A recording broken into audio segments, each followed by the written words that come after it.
Today we are here to talk about the Lean Six Sigma tool, RACI Matrix. The RACI Matrix is a tool that organizes project activities by the roles that people will play.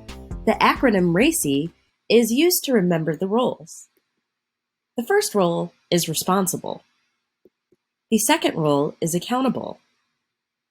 The third row is consulted, and the final role is informed. One of the important outcomes of completing a RACI matrix is to make sure that all of the activities have the right coverage. Typically, each person has only one role for any activity. On occasion, someone will be both accountable and responsible, or both consulted and informed. Let's talk about the responsible role. One way to describe the role of a responsible person is that they start and end an activity that needs to be finished for the project to succeed. That typically means that the person does all of the work that comes in between. Although for a given task, you may have several people who are responsible. Making a record of who's responsible for any activity should make it clear whether you have the right skills in place to cover what needs to be done. The work of the responsible person includes consulting people who are in the consulted role and informing people who are in the informed role. Next is accountable. For every task, only one person is accountable. While it might seem strange that the responsible person is not always the person who is accountable for the work, the purpose of the accountable role on the RACI matrix is that someone needs to have ultimate responsibility. In many cases, the person who is accountable will identify the people that they need to be responsible, selecting a team that can complete the activity. On a small team for a small enough activity, it's acceptable for the same person to be both responsible and accountable. When questions arise about an activity, the accountable person should be able to provide answers. Next is consulted. Consulted individuals typically have knowledge that the responsible people need to complete their work. Although the consulted role might sound like a communication goes in one direction, it's rare that the person in the consulted role wouldn't be able to ask questions and pull information from the responsible people.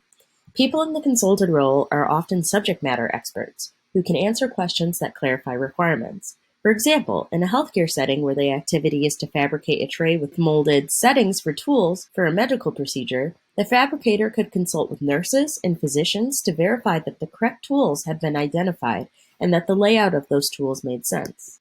Finally is the informed role. It's easy to see why people would need to be informed about particular activities when activities are dependent on each other. Then the responsible and accountable people for the subsequent activities need to know when they can begin.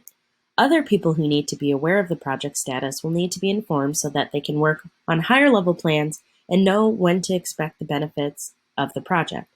While people who are responsible and accountable might both provide information to those in the informed role, those in the informed role will usually begin with the accountable person if they need information about an activity between information sessions.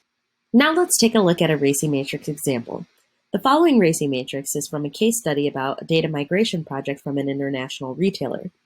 Because the matrix is at a higher level, teams replace people, but typical rules still apply. The matrix identifies who needs to work on an activity to complete it. Only one team is ultimately responsible for each activity. The matrix creates a record of everyone who needs to be consulted to complete the activity successfully. The matrix also keeps a record of everyone who needs to be informed of the activity. Let's talk about some RACI matrix best practices. The RACI matrix is supposed to be a tool that makes things easy to remember at a glance. As such, the rules that you use with it are intended to be simple so that overall the tool reduces complexity. Consider the following when you make a RACI matrix. Each activity has only one accountable person, and each activity has at least one responsible person. Let's talk about when to put together a RACI matrix. RACI matrix can be used at the beginning of a project as a planning tool to help make sure that the right people are ready to contribute to activities and to be informed about activities. When you find omissions, adding positions or people to the RACI matrix can help make sure that the same omission does not occur later. You can also put together a RACI matrix at the beginning of a project to help create a culture around role identification. This will ensure that people are aware of when they need to speak in terms of being responsible, accountable, consulted, and informed. Defining the RACI roles routinely is a good way to drive activities and projects towards completion. The RACI matrix is only one tool that you can use to get your Lean Six Sigma projects to succeed.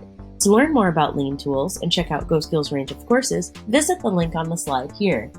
Also note, at our blog, you can download a RACI Matrix template to get you started. Thanks for watching. If you enjoyed this video, click the subscribe button and check out GoSkills.com for more career boosting tips.